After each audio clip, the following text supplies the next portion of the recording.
Shalom Bapak Ibu dan para saudara terkasih yang mengasihi Tuhan. Kita semua di sini percaya bahwa apabila kita masih diberi kesempatan untuk dapat menyaksikan ibadah secara online ini, itu semua hanya oleh karena kasih karunia Tuhan. Mari bersama, saya mengundang kalian semua untuk bersama-sama mengangkat pujian Allah Peduli. Banyak perkara yang tak dapat ku mengerti, mengapakah harus terjadi di dalam kehidupan ini. Satu perkara yang ku simpan dalam hati, tiada satu pun yang terjadi tanpa Allah peduli. Allah mengerti, Allah peduli segala persoalan yang kita hadapi. Tak akan pernah dibiarkannya ku bergumul sendiri, sebab Allah mengerti. Allah mengerti, Allah peduli segala persoalan yang kita hadapi. Tak akan pernah dibiarkannya ku bergumul sendiri, sebab Allah mengerti. Mari bersama-sama nyanyikan sekali lagi dengan kesungguhan hati. Banyak perkara yang tak dapat ku mengerti, mengapakah harus terjadi di dalam kehidupan ini. Satu perkara yang ku simpan dalam hati, tiada satu pun yang terjadi tanpa Allah peduli. Allah mengerti, Allah mengerti, Allah peduli segala persoalan yang kita hadapi. Tak akan pernah dibiarkannya ku bergumul sendiri, sebab Allah mengerti. Allah mengerti, Allah peduli segala persoalan yang kita hadapi. Tak akan pernah dibiarkannya ku bergumul sendiri, sebab Allah mengerti, sebab Allah mengerti, sebab Allah mengerti.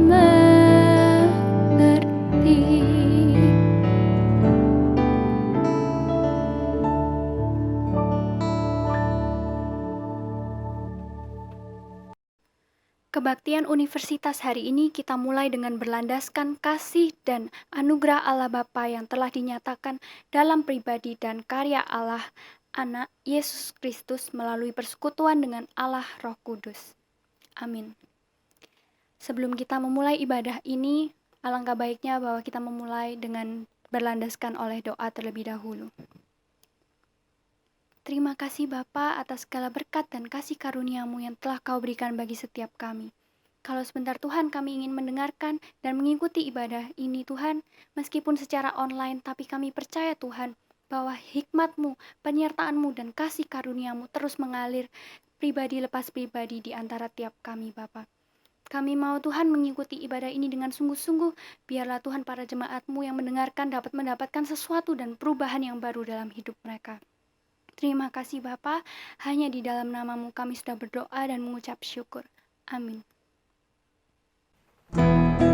Mari bersama-sama pujikan Yesus Kaulah Sahabatku. Haleluya. Hidup yang kupilih membuatku berarti, karena Yesus Tuhan tempatku percaya dan berharap. Ku buka mataku, lihat sekelilingku, ku harus nyatakan kebenarannya yang membebaskan. Karena kuasa-Mu, karena kehebatan-Mu, ku harus nyatakan perkara besar yang Engkau janjikan. Yesus, Kaulah sahabatku. Yesus, Kau yang akan selalu berada di sisiku. Kau sumber kuatku. Yesus, Kaulah sahabatku. Yesus, Kau yang tak pernah jemu-jemu di sisiku. Kau sumber kuatku.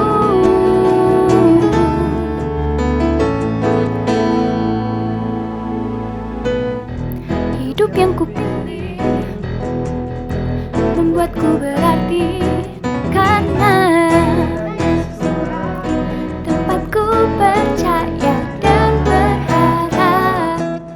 Buka mataku dan lihat sekelilingku, ku harus nyatakan kebenarannya yang membebaskan. Karena kuasa-Mu, karena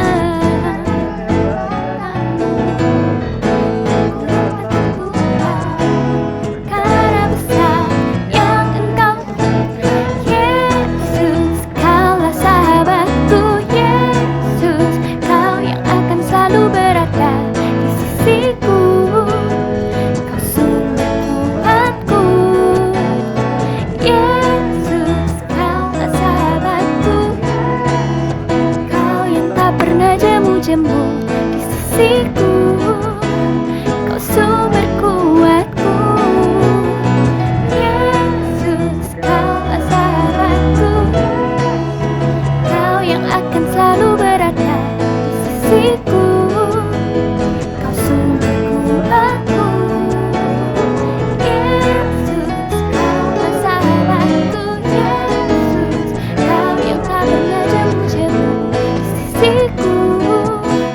Kau sumber kuatku.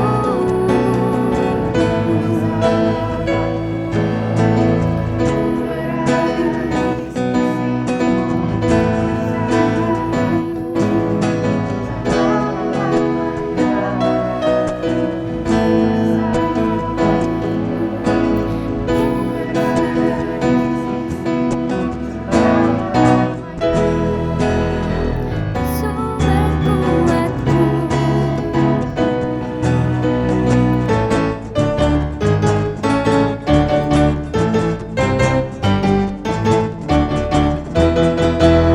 Haleluya. Sebelum kita mau mendengarkan firman lebih dalam lagi, mari bersama saya undang Bapak Ibu Saudara sekalian untuk bersama-sama menyembah Tuhan. Kita mau rendahkan hati kita di hadapan Tuhan, bersama-sama menyembah Dia. Haleluya.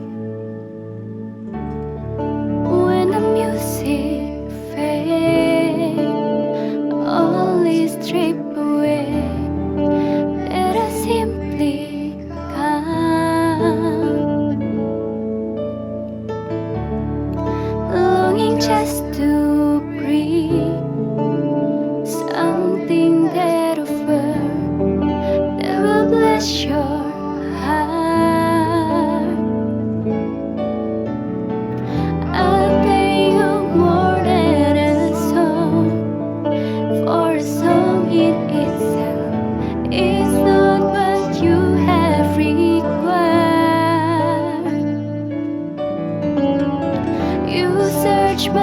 deeper within.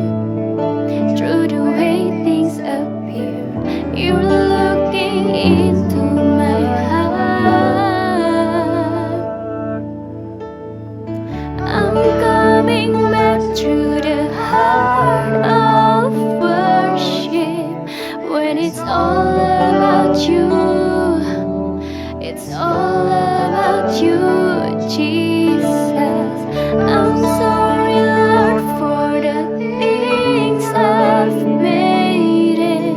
When it's all about you, it's all about you, Jesus. I'm coming back To the heart of worship. It's all about you. Yes, it's all about you, Jesus. I'm sorry, Lord, when it's all about you, it's all about you, Jesus. Mari kita bersama nyanyikan dengan lebih dalam lagi, dengan lebih sungguh-sungguh lagi. Kita mau bersama katakan, yes Lord. When the music fades, all is stripped away, that I simply come, longing just to breathe, longing just to breathe. Something that will bless your heart. I'll play you more, I'll play you more than a song. For the song in itself is not what you have required. You search much deeper, you search much deeper within. Through the way things appear, you're looking into my heart. I'm coming back through the heart of worship. When it's all about you, it's all about you, Jesus. I'm sorry, Lord, for the things I've made it. When it's all about you, it's all about you, Jesus. I'm coming back to the heart of worship. When it's all about you, Jesus. I'm sorry, Lord, I've made it. When it's all about you, it's all about you, Jesus. It's all about you, yes. It's all about you. When it's all about you, Jesus. It's all about you.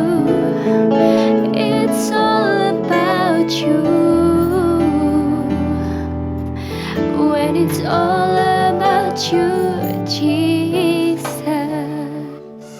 It's all about Oh yes, it's all about you, Lord. Thank you, Lord. It's all about you, Jesus. It's all about you. It's all about You.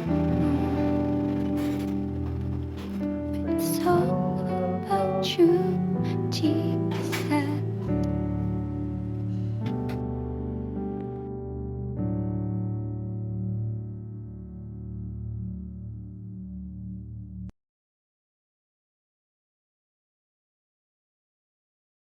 Shalom Petra, saya bersyukur untuk kesempatan diberikan kepada Universitas Kristen Petra di tengah-tengah situasi seperti ini, memberikan pada saya kesempatan tetap boleh melayani dan memberitakan firman Tuhan. So excited hari ini kita bisa membangun ibadah kita bersama-sama.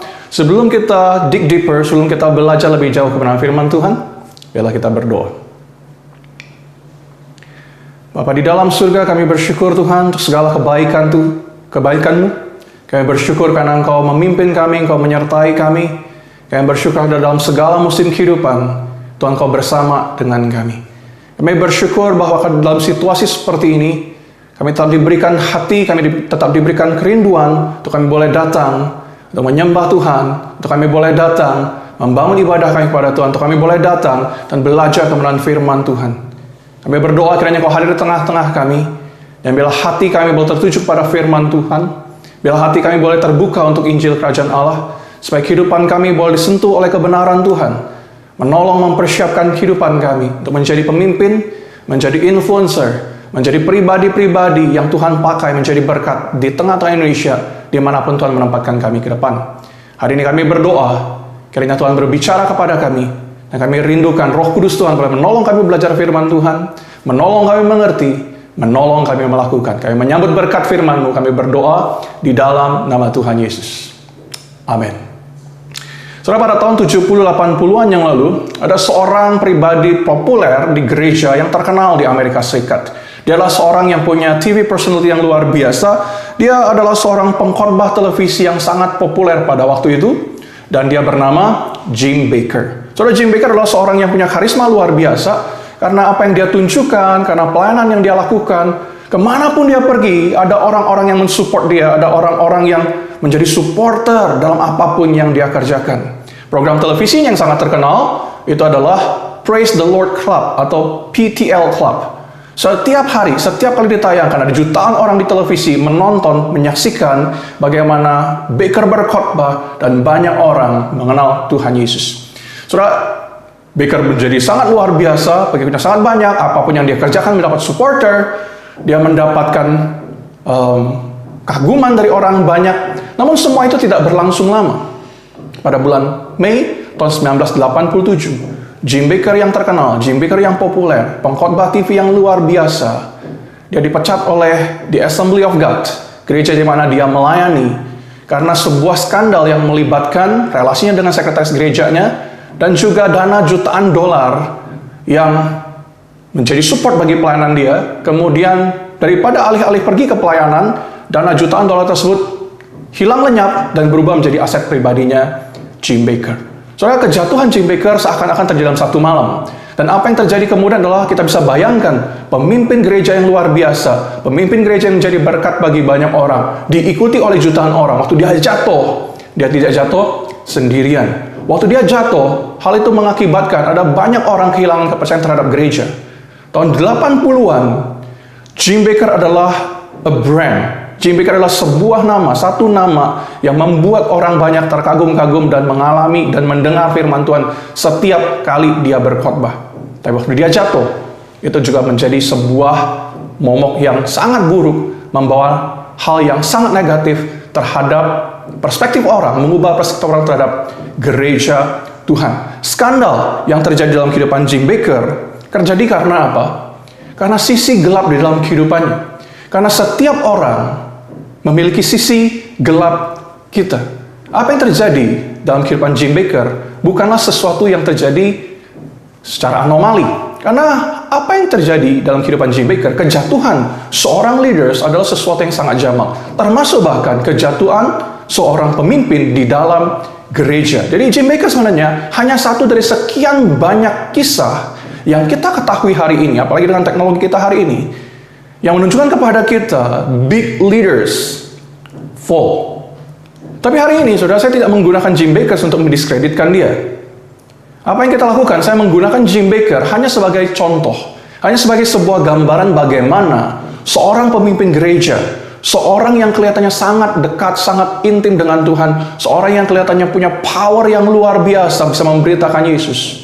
Orang yang begitu dekat dengan Tuhan pun bisa jatuh dalam dosa. Apalagi kita. Semua orang pada prinsipnya punya potensi untuk jatuh dan menjadi membawa nama baik bagi Tuhan. Nah, saudara, hari ini kita tidak mau secara harsh mengkritik Jim Bakker. Karena apa? Karena the truth is, setiap kita memiliki sisi gelap kita. Bahwa setiap kita memiliki potensi untuk jatuh hancur. Setiap kita punya potensi untuk jatuh hancur dengan cara yang sama. Setiap kita bisa membawa banyak orang kecewa terhadap gereja. Setiap pemimpin bisa membawa kejatuhan banyak orang. Saudara, hari ini kita mau belajar tentang kepemimpinan. Atau lebih tepatnya, sisi yang lain dari kepemimpinan. Sementara kita mungkin banyak belajar tentang kepemimpinan, kita belajar tentang hal-hal yang perlu dikembangkan, kualitas tertentu yang diperlukan dari seorang pemimpin, kita belajar bagaimana mengembangkannya, kita membaca buku bagaimana mengembangkan kualitas kepemimpinan kita rindu bertumbuh menjadi pemimpin seperti yang Tuhan rindukan. Tetapi sebaliknya, di sisi yang lain, di dalam kehidupan setiap pribadi sebenarnya hari ini secara khusus kita mau belajar bahwa sebagai leaders, sebagai orang-orang yang dipanggil untuk menjadi garam dan terang dunia ini, setiap orang punya sisi gelap kita yang bisa menarik kita ke bawah. Kita mau belajar, bukan saja ada hal yang kita perlu kembangkan, ada kualitas yang perlu kita tambahkan dalam kehidupan kita, tapi kita mau belajar bahwa ada juga hal yang kita perlu tekan, bahkan ada hal yang kita perlu buang di dalam diri kita untuk kita bisa menjadi pemimpin seperti yang Tuhan rindukan. Kita berbicara tentang the dark side of leadership. Hari ini kita mau melihat apa yang membuat seorang pemimpin yang hebat bisa hancur jatuh dalam waktu satu malam. Soalnya semua terjadi itu saja karena dosa. Ini kebenaran yang kita selalu perlu perhatikan. Ini kebenaran yang kita perlu ingat baik-baik bahwa there's a dark side in each and every one of us. Ada sisi gelap di dalam kehidupan setiap kita. Bahwa sebenarnya dan sesungguhnya no one is perfect. Tidak ada seorang pun yang sempurna yang hidup di dunia ini. Karena apa? Karena dosa. What makes a good leader, what makes a great leader turns bad? Problemnya adalah the problem of sin. Masalah kita adalah dosa. Dosa tersembunyi. Personality problem. Semua orang punya hal-hal yang pahit bercokol dalam diri kita. Semua orang punya hal-hal yang kita simpan, yang bahkan mungkin tidak kita sadari, namun menantikan kesempatannya untuk muncul keluar dari kehidupan kita, untuk menghancurkan kehidupan kita dan banyak orang di sekitar kita. The problem of sin. Dalam Kejadian pasal yang keempat, kita membaca tentang bagaimana dosa masuk dan bisa menyelinap di dalam kehidupan setiap pribadi. Saya bacakan Kejadian pasal yang keempat, ayat 6 sampai dengan ayat yang ke-7. Firman Tuhan kepada Kain, "Mengapa hatimu panas dan mukamu muram? Apakah mukamu tidak akan berseri jika engkau tidak berbuat baik? Tapi jika engkau tidak berbuat baik, dosa sudah mengintip di depan pintu. Ia sangat menggoda engkau, tapi engkau harus berkuasa atasnya." Saya ulang sekali lagi bagian yang terakhir. Jika engkau tidak berbuat baik, dosa sudah mengintip di depan pintu. Dan ia sangat menggoda engkau, tetapi engkau Kain, engkau harus berkuasa atasnya. Apa yang Tuhan katakan kepada Kain waktu itu adalah apa yang Tuhan katakan kepada kita. Be aware, be careful, hati-hati Kain. Apa yang membuat hati kita panas? Apa yang membuat hati kita penuh dengan emosi? Apa yang membuat kita tidak bisa tersenyum? Adalah hal-hal yang kita perlu waspadai. Saya ulang sekali lagi. Dari Alkitab firman Tuhan katakan, kita belajar bahwa Tuhan sangat aware. Kita perlu hati-hati dengan apa yang membuat hati kita panas, apa yang membuat kita nggak bisa tersenyum. Perhatikan bagaimana Tuhan bereaksi terhadap Kain ketika dia panas hatinya, ketika wajahnya muram. Tuhan mengadres ekspresinya. Padahal, saudara, Kain baru saja mempersembahkan korban kepada Tuhan. Dia baru memberikan persembahan kepada Tuhan. Waktu dia baru saja dia memberi persembahan kepada Tuhan, Tuhan memperingatkan Kain. Tuhan memperhatikan hatinya. Tuhan berkata kepada Kain, "Kain, kenapa hatimu panas? Kenapa wajahmu muram? Kenapa engkau nggak bisa senyum? Kain, what happened? Hati-hati dengan apa yang bergerak di hatimu, Kain. Hati-hati dengan apa yang bergerak pada pikiranmu." Saudara, pada waktu itu kita bisa katakan bahwa Tuhan menemukan energi negatif di dalam pikiran, dalam hati Kain. Dosa sudah mengintip di depan pintu. Itu kalimat yang Tuhan gunakan. Dosa menggoda engkau, hati-hati. Dosa bersiap masuk dan menghancurkan kehidupanmu. Be aware, engkau harus berkuasa atasnya. Ini kata Tuhan kepada Kain. Hati-hati Kain. Dosa sudah mengintip di depan pintu, dia sangat menggoda. Kain, kau harus menguasainya, kau harus berkuasa atasnya. Jangan biarkan dosa menyeruak masuk dan menghancurkan hidupmu. Jangan biarkan dosa masuk, menghancurkan persembahan yang baik yang baru saja engkau berikan kepada Tuhan. Dan Tuhan berkata kepada Kain, Tuhan berkata kepada kita hari ini, engkau mampu berkuasa atas dosa. Perkataan Tuhan memberikan kepada kita pemahaman bahwa kita punya kemampuan. Kita bisa untuk menolak godaan dosa. Dengan Tuhan, bersama dengan Tuhan, kita bisa. Yakobus pasal 4 ayat 7 dan 8 bagian A, firman Tuhan berkata demikian. Tuhan berkata kepada kita, karena itu tunduklah kepada Allah dan lawanlah iblis, maka ia akan lari daripadamu. Mendekatlah kepada Allah dan ia akan mendekat kepadamu. Mendekatlah kepada Allah, lawanlah iblis. Kita mampu melawan iblis. Memang ada dosa yang menjadi problem, yang memisahkan kita dari kasih Allah. Iblis menjauhkan kita dari berkat. Iblis menjauhkan kita dari melakukan ketetapan Tuhan dalam kehidupan kita. Sebagai leader, sebagai pemimpin, sebagai orang-orang yang dipanggil menjadi garam dan terang di tengah-tengah dunia ini, sisi gelap itu seperti kanker spiritual. Kanker yang menggerogoti kita dari dalam, yang kita perlu taklukkan. Yang kita perlu pastikan bahwa kita tidak lagi jatuh ke sana. Karena kejatuhan kita akan menjadi kejatuhan banyak orang. Saudara, di dalam Alkitab, orang-orang yang Tuhan pakai, orang-orang yang kita lihat sebagai orang-orang yang besar, adalah orang-orang yang istimewa kelihatannya, namun semua memiliki sisi gelapnya. Musa misalnya. Musa adalah seorang yang Tuhan pakai luar biasa. Bukan 1-2 kali Tuhan menunjukkan kuasanya yang ajaib, hebat, dahsyat kepada orang-orang Israel. Dan Musa melakukan perkara-perkara yang luar biasa. Tuhan hebat, Musa adalah alat di tangan Tuhan yang powerful. So, lihat dia luar biasa, dia dekat dengan Tuhan. Namun Musa punya problem. Musa punya problem dengan apa? Dia punya anger issue. Dia punya anger management issue. Dan tahukah saudara apa yang menjadikan Musa kemudian menjadi jatuh?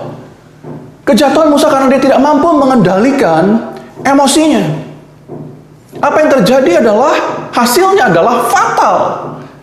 Problem emosinya Musa adalah apa yang membuat Tuhan tidak mengizinkan Musa masuk ke tanah perjanjian. Mengapa? Karena Musa membiarkan emosinya menguasai hatinya sehingga ia gagal taat. Yang lain di Alkitab kita siapa? Kita bisa lihat Daud. Daud adalah seorang pribadi yang berkenan di hati Tuhan. Seorang yang Tuhan sendiri sebut berkenan di hati Tuhan. Dia adalah seorang yang dekat dengan Tuhan, seorang penyembah yang luar biasa, tapi dia jelas punya masalah serius dengan kesombongan. Daud jelas punya masalah serius dengan mengendalikan nafsunya. Pride and lust adalah problem Daud. Semakin tinggi pencapaiannya Daud, semakin dia bergumul dengan sisi gelapnya. Di perjanjian baru, ada seorang yang bernama Petrus, seorang rasul, sangat dekat dengan Tuhan. Berkembang menjadi tokoh yang secara alami memimpin gereja, menikmati banyak pengalaman dekat dengan Tuhan. Banyak mengalami pertolongan Tuhan, seorang yang begitu intim dengan Tuhan. Tetapi, sifatnya yang emosional pernah membuat Tuhan Yesus menegurnya dengan keras. Hai, enyahlah engkau iblis, perkataan Tuhan kepada Petrus, Matius 16 ayat 23. Kenapa? Karena Petrus, sadar tidak sadar, memanfaatkan Tuhan Yesus untuk menggapai ambisinya. Dia memanfaatkan Yesus untuk mencapai agendanya sendiri, untuk menikmati posisi, jabatan tinggi, kenyamanan. Seorang yang ambisius, dan Tuhan menghardik dia. Enyahlah engkau iblis. Perhatikan saja, problem umum yang muncul dari orang-orang biasa, yang tiba-tiba menjadi pemimpin di posisi yang tinggi. Ini terjadi berulang-ulang. Orang biasa, kemudian memimpin gereja, dapat posisi yang tinggi. Musa, Daud, Petrus, Jim Baker. Prinsipnya semuanya sama. Pribadi-pribadi sederhana nampaknya. Awalnya biasa sekali, namun kemudian berhasil mengembangkan potensi terbaik mereka. Menjadi berkat bagi banyak orang, dan mereka melayani Tuhan. Semakin tinggi mereka berada, problemnya adalah Mereka melalui step by step kehidupan, di mana Tuhan mempromosikan mereka ke tempat yang tinggi, tetapi seiring dengan naiknya posisi, seiring dengan naiknya pengaruh mereka, sisi gelap mereka juga merangkak naik. Sisi gelap juga berkembang pelan-pelan tanpa mereka sadari. Dan ini hal yang sangat penting untuk kita perhatikan. Bahwa semakin tinggi posisi seorang, semakin tinggi pengaruh yang Tuhan percayakan kepada kita. Dampak dari sisi gelap kita, dampak akibat dari dosa kita, akibat dari kejatuhan akan menjadi semakin buruk dan semakin luas. So itu sebabnya kita perlu sangat aware dengan kehidupan kita. Masih ada dan selalu akan ada pemimpin-pemimpin yang jatuh dan kejatuhan mereka akan menarik banyak orang ke bawah. So, seperti apa yang terjadi dalam sepanjang sejarah, sisi gelap yang tidak terkendali menghasilkan skandal yang besar yang punya daya hancur tinggi, destruktif. Kejatuhan pemimpin umumnya berkaitan dengan 5 hal. Ada banyak lagi problem kepemimpinan, problem sisi gelap kita, tapi saya mengangkat 5 hal hari ini. Apa saja yang menjadi 5 isu yang paling besar yang sering mendrag pemimpin jatuh di dalam dosa? 5 isu adalah berkaitan dengan yang pertama, money issue. Yang pertama adalah soal uang. Yang pertama adalah soal uang. Usaha memperkaya diri seperti yang Jim Baker lakukan adalah salah satu tokoh yang tadi menjadi kaya raya karena menggelapkan dana jutaan dolar dari jemaat dan para supporter pelayanannya. Pada posisi di tempat yang tinggi, kita harus mendisiplin diri kita untuk tidak menjadi serakah. Yes, greed. Setiap kita itu punya potensi untuk hancur karena apa? Karena keserakahan kita. Waktu kita di bawah, kita mudah mungkin mengkritik pemimpin-pemimpin di atas kita, korup, tidak mampu mengendalikan, mismanagement. Namun waktu kita berada di posisi yang sama, sudah di tempat situ, di tempat yang tinggi, kita semua bergumul dengan keserakahan. Kita semua. Pemimpin yang memperkaya diri, jatuh dalam skandal yang melibatkan uang, umumnya berangkat dari masa lalu yang buruk. Umumnya adalah orang-orang yang awalnya biasanya kurang secara financial. Hidupnya tidak nyaman, keluarga mungkin berantakan. Mungkin waktu dia masih muda menjadi olok-olokan dari rekan-rekan sebayanya. Sehingga membuat mereka menjadi haus tanpa mereka sadari, menjadi pribadi yang berusaha mendapatkan pengakuan, mendapatkan penghormatan dengan apa? Dengan kekayaan. Money issue adalah yang pertama. Yang kedua adalah apa? Sexual misconduct. Problem kedua adalah kejatuhan di area seks. Saudara, affairs misalnya, yang memimpin kepada perceraian. Pornografi. Saudara, pada Juli 2015 lalu ada sekelompok hacker terkenal di dunia. Mereka memperkenalkan dirinya sebagai The Impact Team. The Impact Team, sekelompok hacker ini berhasil menjebol data rahasia dari website affair populer dunia, yaitu Ashley Madison. Saudara, Ashley Madison adalah sebuah website khusus spesifik untuk orang-orang yang sudah berkeluarga yang mencari cara untuk punya affair tanpa ketahuan. Mereka sangat mengunggulkan, mereka sangat menjual keamanan data mereka dan privasi mereka. Tapi Juli 2015, hacker berhasil menjebol data mereka dan merilis jutaan dana pengguna Ashley Madison website. Saudara, akibatnya apa? Akibatnya sangat fatal. Rangkaian goncangan dan kepemimpinan di organisasi-organisasi pemerintahan, gereja, bahkan organisasi-organisasi, lembaga-lembaga religious, pemimpin-pemimpin, ketahuan nama mereka terpublikasi di sana. Tidak sedikit orang-orang populer, politikus, businessman, perwira tinggi, bahkan pendeta, penatua, diaken gereja yang mempunyai reputasi yang harus mereka jaga, nama mereka terpublish di sana. Hasilnya apa? Lagi-lagi orang banyak kehilangan kepercayaan terhadap gereja. Dan tentu saja membuat banyak perceraian terjadi. Dan tentu saja juga mengakibatkan banyak depresi. Setidaknya Ada seorang pendeta yang bunuh diri karena namanya dipublikasikan, karena dosanya yang terbongkar keluar. Hati-hati dengan diri kita. Kegagalan moral berkaitan dengan seks menjadi kejatuhan yang jamak banyak pemimpin. Saudara, hati-hati sebagai pemimpin. Kejatuhan ini terjadi karena apa? Karena biasanya terjadi sebagai hasil dari kesibukan dan tingkat stres yang tinggi. Kalau kita jadi pemimpin terlalu stres, terlalu sibuk, kita nggak punya waktu bersama dengan keluarga kita, di tengah-tengah sibuk dan stresnya kita bisa kehilangan identitas kita bisa lost track. Dan waktu itu terjadi, kita kehilangan arah karena kita tidak sempat memikirkan, kita tidak sempat untuk merefleksikan apa yang kita lakukan. Kita tergerus oleh pekerjaan kita, bahkan tergerus oleh pelayanan kita. Kehilangan waktu dengan keluarga, terlalu banyak business trip ke tempat-tempat yang jauh tanpa didampingi oleh keluarga. Saudara, pemimpin yang sibuk, kehilangan banyak waktu membangun hubungan dengan Tuhan, mengakibatkan kejatuhan di dosa ini. Relasi pernikahan yang kering juga sering kali menjadi trigger. Itu baru problem kedua. Isu ketiga yang sering kali menjatuhkan banyak pemimpin adalah addiction. Addiction to drugs, to alcohol, anything. Bicara tentang ketagihan. Saudara, ada banyak orang yang ketagihan dengan, ada banyak pemimpin, lagi-lagi karena tingkat stres yang tinggi, kita bisa addicted to something. Porn, drugs, alkohol. Soalnya mereka di posisi tinggi, mereka yang bekerja dalam tekanan tinggi secara konstan, banyak jatuh pada free sex, alkohol, drugs, dan porn sebagai jalan keluar untuk merilis tension. Hati-hati dengan addiction. Yang keempat adalah apa? Yang keempat adalah emotional issue. Anger management. Pada pemimpin yang terus berada di bawah spotlight, para pemimpin yang terus berada menjadi perhatian, tidak punya relasi yang kuat, tidak punya tim untuk berbagi beban, memiliki kecenderungan untuk kehilangan kendali atas emosinya. Kita bisa mudah lose our temper. Karena apa? Karena stres tinggi.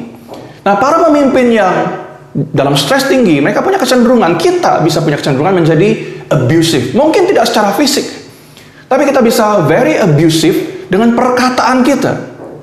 Para pemimpin muda yang dipercayakan dalam posisi kepemimpinan dari muda, biasanya punya kecenderungan karena mereka mau menunjukkan mereka mampu. Banyak pemimpin muda, 20-an, dapat posisi jabatan kepemimpinan. Umumnya apa yang mereka lakukan? Karena darah muda dan ditambahkan dengan keinginan menunjukkan diri dan kehebatan diri, banyak pemimpin muda memimpin dengan kelihatannya tangan besi. Mereka kelihatannya memimpin dengan tegas. Mereka umumnya bersikap konfrontatif. Pemimpin muda umumnya seringkali bersikap konfrontatif, cenderung kasar, dan mereka mau menunjukkan mereka memberontak terhadap sistem sebelumnya. Cenderung berontak terhadap orde lama. Dapat tanpa sadar memimpin dengan emosi negatif yang destruktif buat tim dan buat orang-orang yang mereka pimpin dan buat organisasi mereka. Pemimpin muda, hati-hati. Tapi pemimpin senior tentu juga tidak imun terhadap masalah emosi. Tidak imun. Tapi umumnya lebih banyak pemimpin muda problematik waktu diberikan kepercayaan memimpin waktu masih sangat muda, gagal mengendalikan emosinya. Saudara, pemimpin di Amerika, ada seorang pemimpin muda bernama Mark Driscoll. Dia seorang pastor, Mark Driscoll. Dia resign dari Mars Hill Church beberapa tahun yang lalu karena anger management issue. Yang lain dari emotional issue adalah bukan saja soal anger management, tapi mental health issue. Isu atau masalah problem mental kita. Ada banyak orang karena stres yang tinggi berpikir untuk bunuh diri, dan ini menjadi clinical depression yang perlu ditangani secara serius. Bahwa orang-orang berkaitan erat dengan tingkat stres tinggi, depresi hebat, akibat dari tanggung jawab yang besar, stres. Dan kemudian juga orang-orang yang berada dalam constant fear of failure, yang terus berada dalam tekanan untuk to perform well. Biasanya mereka menjadi orang-orang yang sangat menghadapi kehidupan dengan sangat berat dan berpikir untuk bunuh diri. Salah seorang pendeta di Amerika menembak dirinya sendiri di parkiran gereja minggu pagi. Terjadi bukan sekali sayangnya, terjadi berkali-kali. Saudara, yang kelima, hal yang kita perlu perhatikan yang terakhir sebagai leaders. Isu yang kelima adalah abuse of power. Penyalahgunaan kekuasaan. Penyalahgunaan kekuasaan untuk keuntungan pribadi. Banyak pemimpin karismatik jatuh menyalahgunakan kepercayaan orang banyak yang dia pimpin. Saudara, banyak pemimpin karismatik umumnya pribadi yang dianggap tidak bisa salah. Karena dia karismatik, karena dia berbicara dengan sangat fluent, karena dia kelihatannya sangat dekat dengan Tuhan, karena dia kelihatannya sangat pintar, sangat hebat misalnya di marketplace. Maka kelihatannya orang-orang seperti itu yang karismatik dianggap nggak mungkin salah. Nah, karena dianggap nggak pernah salah bagi para pemujanya, maka waktu dia mendapatkan kesempatan untuk melakukan dosa, mendapatkan kesempatan untuk melanggar hukum sekalipun, orang-orang seperti ini tetap saja dianggap dewa. Saudara, kita tahu ada orang-orang jatuh, pemimpin gereja yang jatuh, skandal besar, penggelapan uang gereja, penyalahgunaan kekuasaan, tetapi masih banyak fans fanatiknya.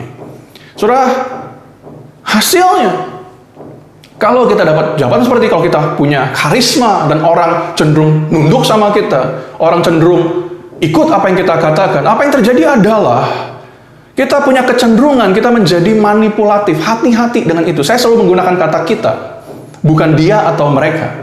Karena semua orang punya potensi jatuh di dalam dosa. Saudara, setiap kita punya kecenderungan menjadi manipulatif dalam pekerjaan, dalam pelayanan kita. Kita bisa memanfaatkan karisma otoritas kita untuk melakukan kecurangan. Banyak contoh yang terjadi.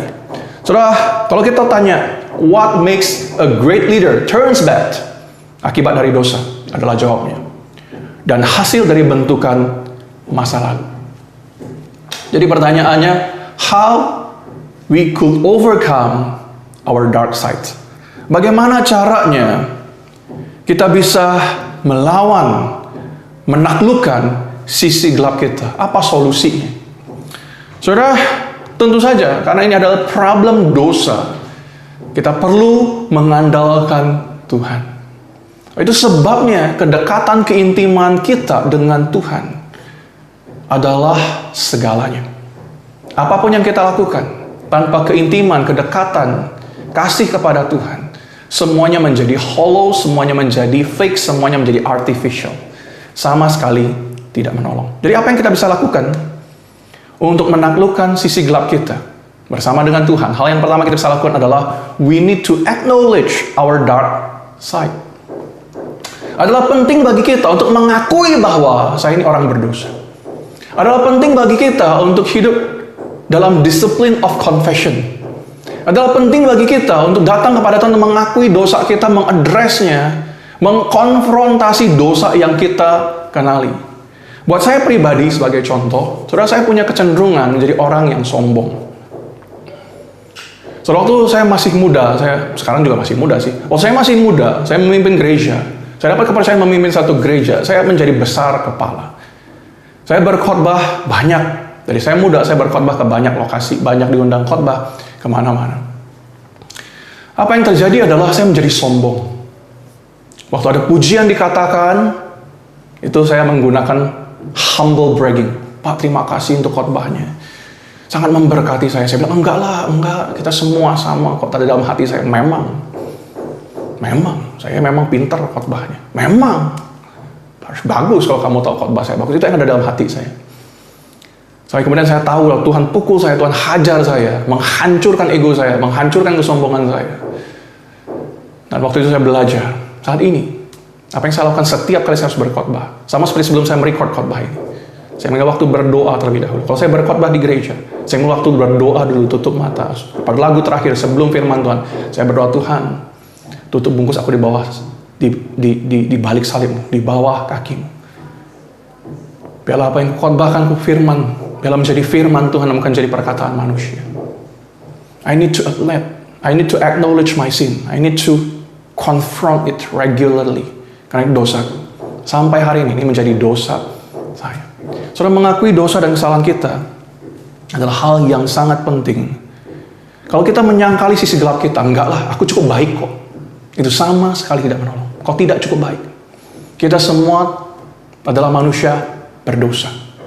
Kita sudah rusak oleh karena dosa. Tidak seorang pun bisa berkata, aku baik-baik saja. Karena kita semua membutuhkan anugerah Tuhan. Hal yang pertama untuk menaklukkan dosa kita adalah we need to acknowledge our sin. Yang kedua, we need to evaluate our past. Kita perlu mengevaluasi masa lalu kita. Kita perlu baik-baik mengakui keberadaan sisi gelap kita. Kita perlu mengeksplorasi, mengevaluasi masa lalu kita. Kenapa aku melakukan yang aku lakukan sekarang? Apa yang membuat aku ingin aku berada di posisi sekarang? Kenapa aku kuliah? Untuk apa aku kuliah? Kenapa aku harus mengejar nilai itu begitu tinggi? Kenapa aku mau hidupku sangat nyaman? Kenapa? Kita perlu tanya, mengapa kita mengejar apa yang kita kejar hari ini? Apa yang jadi target kita? Kenapa kita punya target itu? So, kita perlu pikir baik-baik, kita perlu evaluasi. Kita perlu bertanya, kenapa ya aku hidup dengan karakter seperti yang aku miliki hari ini? Kenapa ya aku nggak sabar? Kenapa ya aku cenderung kasar? Kenapa ya kok aku sulit sekali lepas dari pornografi? Saudara, kita perlu bertanya, kenapa aku hidup dengan karakter, value, ambisi yang kita punya saat ini? We need to evaluate our past. Yang ketiga, setelah kita mengevaluasi masa lalu kita, setelah kita meng-acknowledge dosa kita, hal ketiga yang kita perlu lakukan setelah kita tahu adalah we need to bring it to light. Kita perlu membawa sisi gelap kita kepada terang. Kita perlu punya seorang mentor. Kita perlu orang-orang kepada siapa kita bisa membawa diri kita secara rapuh untuk berbicara dan mengakui dosa sisi gelap kita. Bring it to light. Apa yang kita sembunyikan tidak boleh kita sembunyikan. Kita perlu seseorang yang tahu dan berdoa bagi kita. Kita perlu seseorang kepada siapa kita membawa dosa tersembunyi kita. Kita perlu secara intentional melakukannya. Penting untuk saling mengaku dosa. Kalau kita baca Yakobus pasal 5 ayat 16. Yakobus 5 ayat 16. Karena itu hendaklah kamu saling mengaku dosamu dan saling mendoakan supaya kamu sembuh. Discipline of confession adalah hal yang penting untuk kita kembangkan. Hal keempat, apa yang kita perlu lakukan untuk menaklukkan sisi gelap kita? Spiritual discipline to build our progressive self. Kita perlu mengembangkan disiplin rohani untuk mengembangkan kehidupan kita. Soalnya disiplin rohani bukanlah keharusan. Tidak harus saat teduh baca Alkitab untuk bisa masuk surga. Memang. Tapi disiplin rohani, membaca firman, berpuasa, devotional setiap hari, adalah ekspresi kerinduan kita yang ingin dekat, yang ingin intim, ingin menjadi semakin serupa dengan Kristus. Maka disiplin rohani penting. Disiplin adalah kata kuncinya. Komitmen hidup dalam kebenaran Tuhan. Yang kita perlu ingat baik-baik adalah, yang kita perlu address adalah the problem of busyness. Ada banyak orang seringkali bilang, aduh aku gak sempat doa. Aku gak sempat baca Alkitab setiap hari. Aku mana sempat. Aku terlalu sibuk, terlalu banyak yang aku kerjakan. Saudara, semakin sibuk engkau, semakin sibuk saya, semakin kita harus mengandalkan Tuhan. Semakin kita harus berdoa. Tuhan Yesus, ngomong-ngomong, tidak pernah membiarkan tuntutan orang banyak. Tuhan Yesus tidak pernah membiarkan kesibukan menjadi alasan bagi dia untuk tidak mengambil waktu dalam keheningan, berbicara, menikmati waktu dengan Bapaknya. Kalau kita baca Markus, coba saja baca Markus. Lihat ada berapa kali kata Tuhan Yesus mengasingkan diri, mencari tempat sepi untuk berdoa.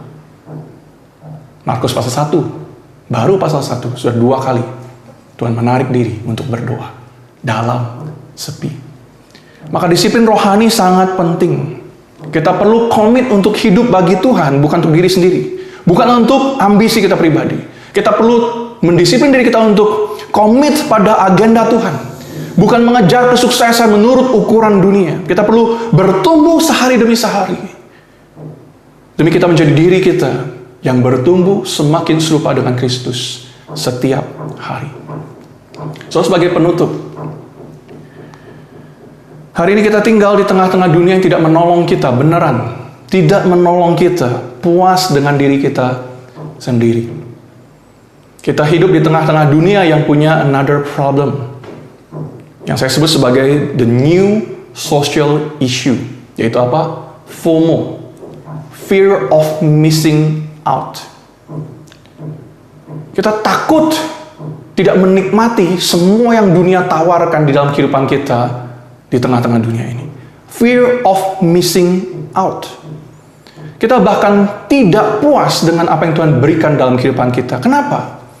Karena media sosial itu yang major hari-hari ini. Instagram, Facebook dulu.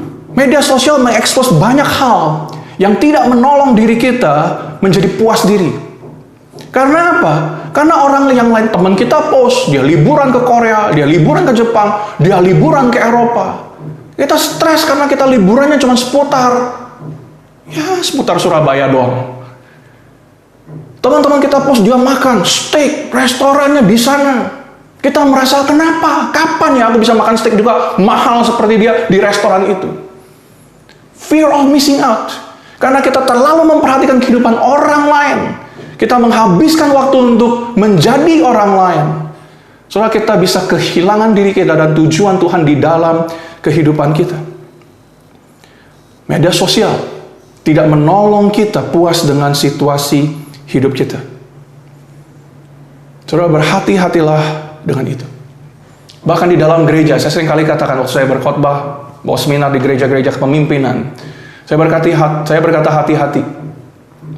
Kalau kita terlalu banyak follow gereja-gereja lain yang keren-keren itu, saudara, kenapa engkau harus follow gereja yang keren?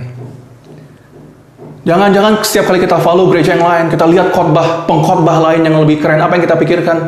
Pengkhotbah gereja gua jelek, pengkhotbah dia lebih bagus. Ya, kalau kita lihat program orang, ya, atau stage orang, performance gereja lain, kita pikir kenapa gerejaku tidak bisa seperti itu? Waktu kita terus membandingkan diri kita, gereja kita, keluarga kita, dompet kita dengan apa yang orang lain punya, itulah yang menjadi awal kejatuhan kita. Saudara, gereja-gereja bisa tanpa sadar sibuk memikirkan program yang lebih keren dan melupakan bahwa tujuan panggilan kita adalah to share the gospel of Jesus Christ to as many as we could reach. It's not about the program, but it's about the heart, our heart for Jesus. Saudara, jika Anda merasa khawatir karena tidak menikmati hal-hal yang lebih keren, lebih baik, lebih bagus dari orang-orang yang kita lihat di media sosial kita, hati-hati.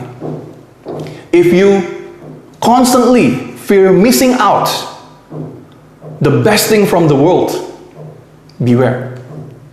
Kalau kita merasa tidak puas diri karena tidak bisa menikmati yang dunia tawarkan kepada kita, hati-hati.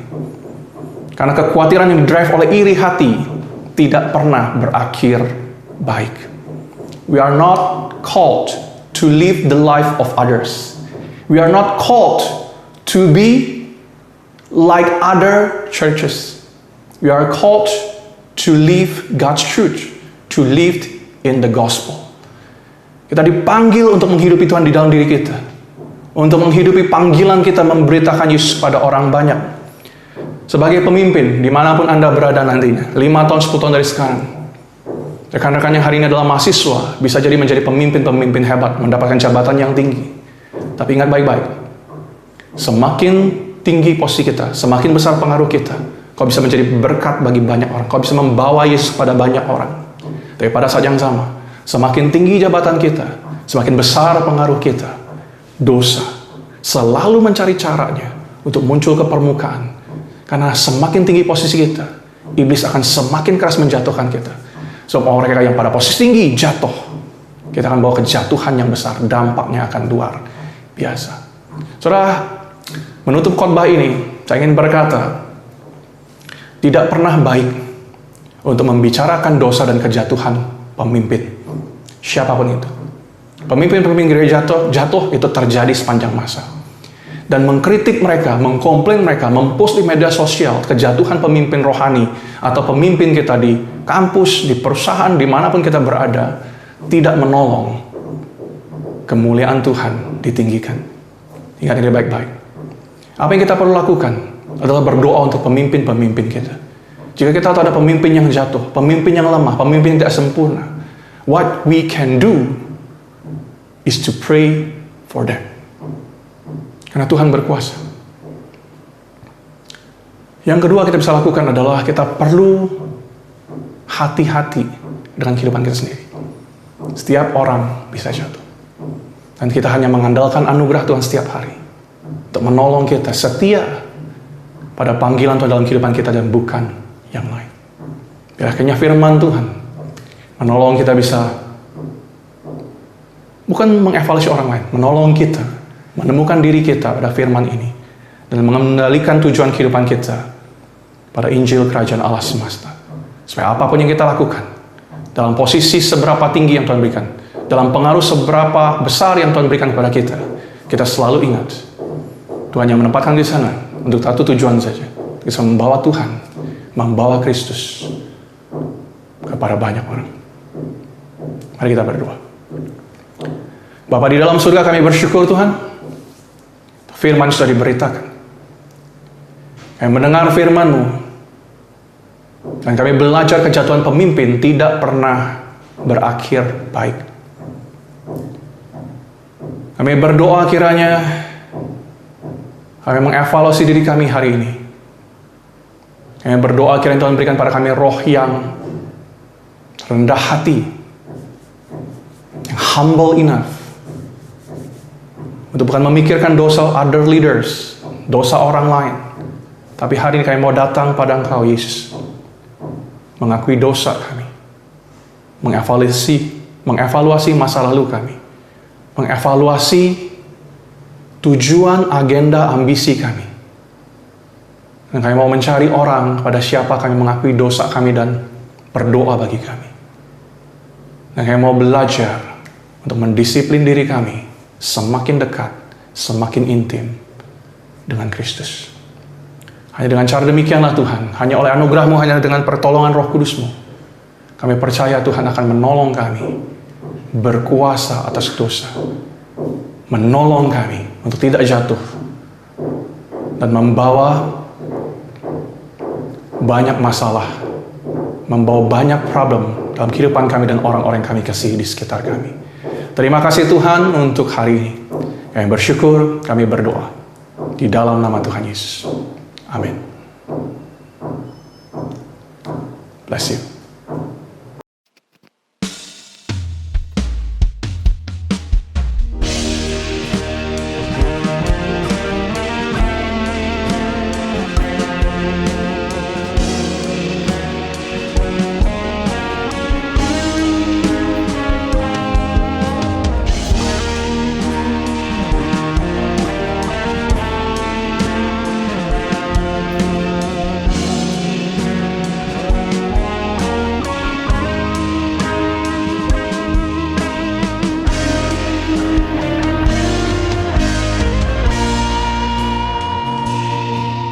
Puji Allah